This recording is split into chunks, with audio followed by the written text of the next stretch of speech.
જીવન જીવવાની આપણી દ્રષ્ટિને એક નવો આકાર આપીએ. તો આવો મળીને કંઈક ખાસ કરીએ. હવે એક નવી શરૂઆત કરીએ. હવે એક નવી શરૂઆત કરીએ. શરૂઆત કરીએ. હા, શરૂઆત કરીએ.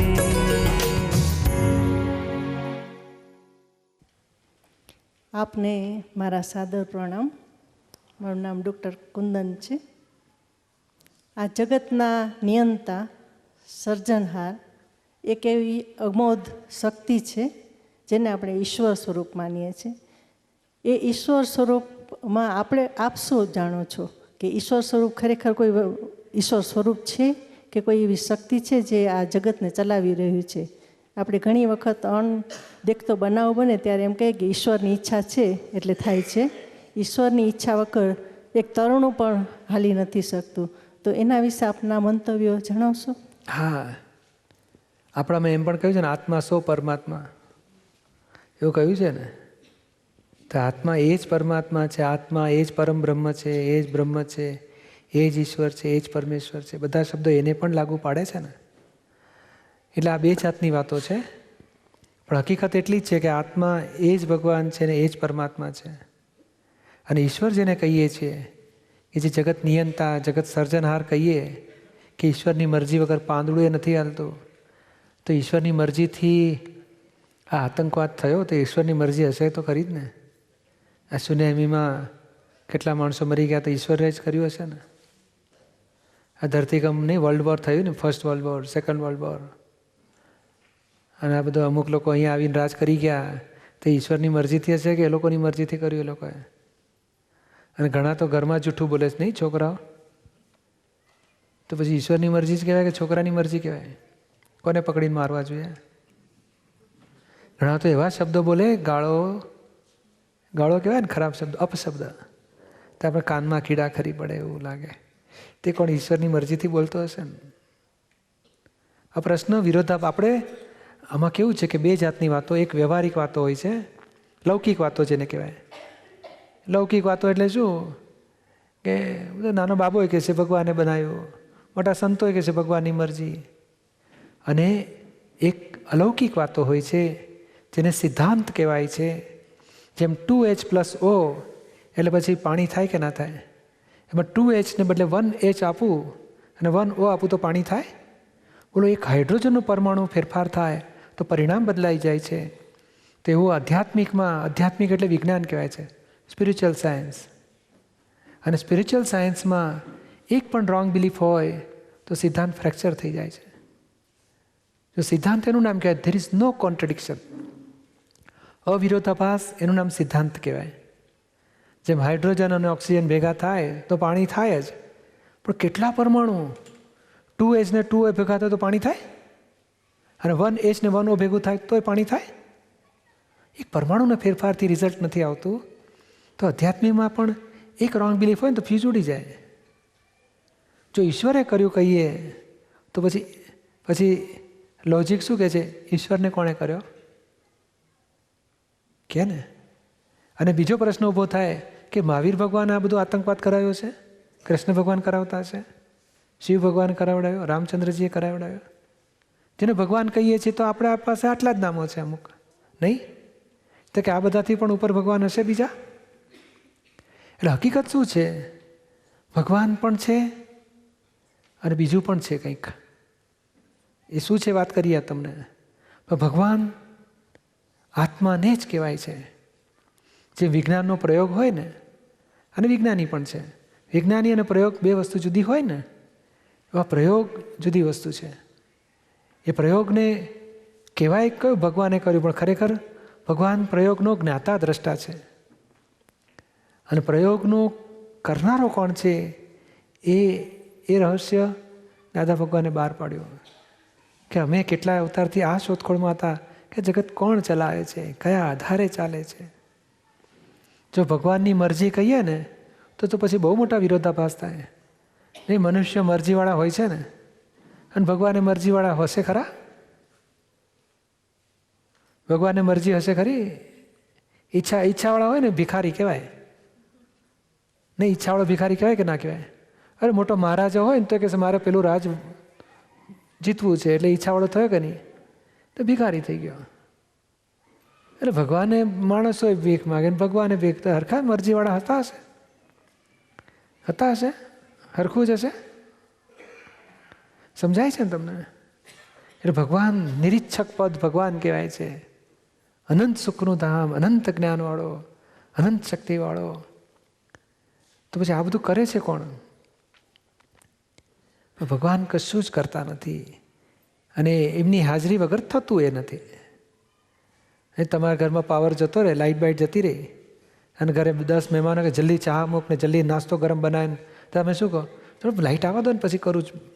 મીઠું છે, ખાંડ જડશે જ કેવી રીતે મને કહેશે? પછી લાઇટમાં જડે કે ના જડે? તો લાઇટ વગર તમે કામ કરી શકો ખરા? અને લાઇટ કામ કરવા આવે છે ખરું? તો એવું હાજરી ભગવાનની છે. ભગવાન જીવ માત્રને પ્રકાશ ધરે છે. એ કરવાય આવતા નથી ને કરાવાય આવતા નથી. હવે કરે છે કોણ એ કહું તમને. એ ભગવાનની મરજી નથી. પણ જેમ તમે કદાચ ચા બનાવી લી ને, કઢી બઢી બનાવી નાખો ને, એકલા હો તો બનાવો? એકલા હો તો બનાવો કઢી? ના, એકલા ના બનાવે. બનાવે કોઈ? 10 મહેમાન આવે તો બનાવે. એકલા તો જાતે ચા ને પાવ ખાઈ લે કે છે. પણ જો કઢી બનાવો તો આપણે શું કે મેં બનાવી, પણ પેલા 10 મહેમાન આવે તો બનાવીએ ને.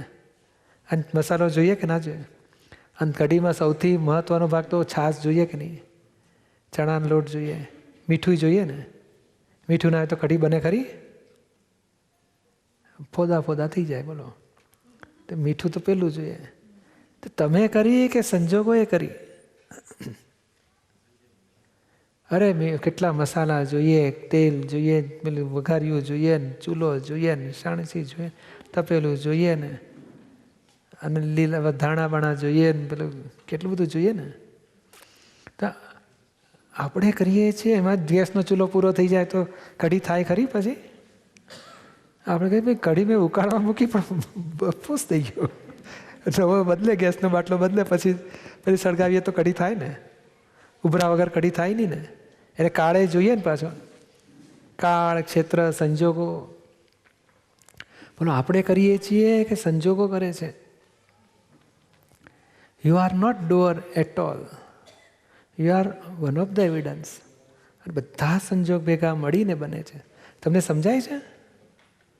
એટલે દાદા ભગવાન કહે છે કે એને સાયન્ટિફિક સર્કમસ્ટન્શિયલ એવિડન્સ કહે છે કે આત્મા કરતો નથી, તમે પોતે કરતા નથી.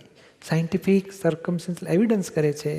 એને ગુજરાતીમાં વ્યવસ્થિત શક્તિ શબ્દ નામ આપ્યો. વ્યવસ્થિત શક્તિ જગતને ચલાવે છે. આત્માએ ચલાવતો નથી, મનુષ્યોએ ચલાવી શકે નહીં. તો મનુષ્યના હાથમાં શું છે? ભાવ, સત્તા.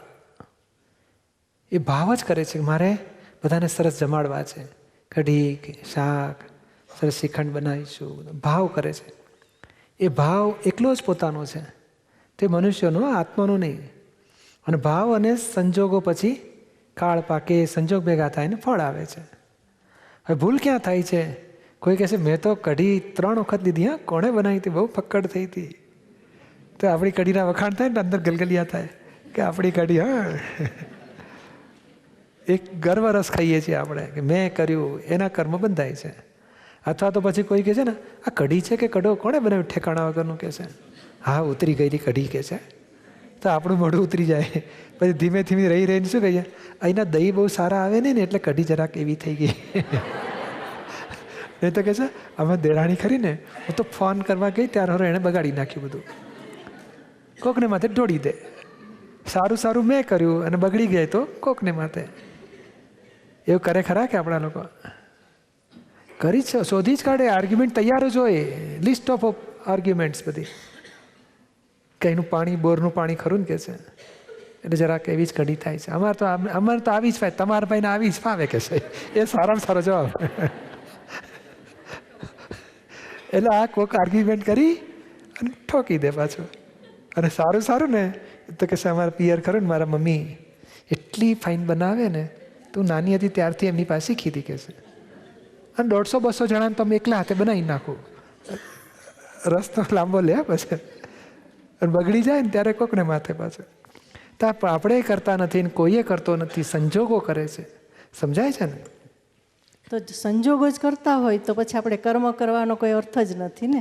હા, પણ સંજોગો કરે છે તમને આજે ખબર પડી ને તમે એમ જ કરતા હતા, માનતા હતા હું જ કરું છું. અને સંજોગો કરે છે એને પોતે માને છે કે હું કરું છું, એનું નામ જ કર્મ બાંધ્યું કહેવાય. બીજો પ્રશ્ન ઉભા રહો, તમે શું કહ્યું? કર્મ કરવાનો અર્થ જ નથી. તો તમે કર્મ કહો છો કોને? કે આપણે તમે કહ્યું કે ઘણા આપણે પાપ અને પુણ્ય જ્યારે બરાબર થાય ત્યારે તમારી મોક્ષ થાય. મોક્ષ થાય. તો પાપ શું છે ને પુણ્ય શું છે? એક જાતના કર્મો જ છે ને આપણી એક. હા, પણ તમે કર્મ કોને કહો છો? આખા દાડામાં કર્મ કરો છો ખરા? ડેઈલી જે રૂટીન હોય તમારા શુદ્ધ મનથી કરતા હો એ બધા કર્મો જ છે. ઘણી રસોડામાં રસોઈ કરી કર્મ કહેવાય, છોકરાને જમાડીને પછી કોલેજ મોકલે કર્મ કહેવાય, અને સૂઈ ગયા એને કર્મ કહેવાય. અને કેટલાક તો 8 વાગે ઉઠે, 9 વાગે ઉઠે, તે કર્મ કહેવાય. આ સમજવા માટે વાત કરીએ છીએ. પાસ નપાસ કરવાની વાત નથી. આ નિરાતે પૂછાય અને વાતો કરાય. અને તમારું ખોટું છે એવું બોલવાની છૂટ હા તમને. પણ આમાં કર્મ કહીશું કોને આપણે? કારણ આપણે જે જગતમાં જોઈ રહ્યા છીએ એને જ કર્મ કહીએ છીએ ને. કે આ તો કેવું સવારે 4 વાગે ઉઠે, 2 કલાક તો પૂજા પાઠ કર્યો, હો સત્કર્મ કરે છે નહીં. અને આ તો આળસુનો પીર 9 વાગે ઉઠે, 10 વાગે તો ચા પીએ કે છે, અને ઓફિસ તો 12 વાગે જાય છે, કામ જ કરતો નથી. ભાઈ બિચારો 5 વાગે ઉઠે, 8 વાગે ઓફિસ પહોંચી જાય કે છે. કેટલો મહેનતું છે ભાઈ, સત્કર્મ કરે છે. અને આ ખબર નહીં, આપણે પછી બોલીએ નહીં. પણ આ શું કહેવાય એને? ભગવાનની ભાષામાં બહુ જુદું છે આખું. ભગવાનની ભાષામાં આપણે સીધી વાત લઈએ ને ટૂંકમાં, કે 5 ઇન્દ્રિયથી જેટલું અનુભવમાં આવે છે એને ભગવાને કર્મ કહ્યું જ નથી, એને કર્મ ફળ કહ્યું છે. બોલો, કર્મ બીજ અને કર્મ ફળ 2 શબ્દ છે. કર્મ બીજ તો આપણે અજ્ઞાનતાથી નાખીએ જ જઈએ છીએ. રાત્રે ઓઢવાનું ઓઢીએ ને, શું નામ તમારું? કુંદન. હા, કુંદનબેન. તો હું કુંદન છું, આપણે સૂઈ જવું છે કે હવે 12:30 વાગ્યા, હવે હું સૂઈ જાઉં. તે હું અને સૂઈ જવું બોલ્યા ને એટલે આખી રાત કર્મ બંધ થયા કરે. બોલો, સૂઈ જવામાં શું કર્મ બંધ થાય?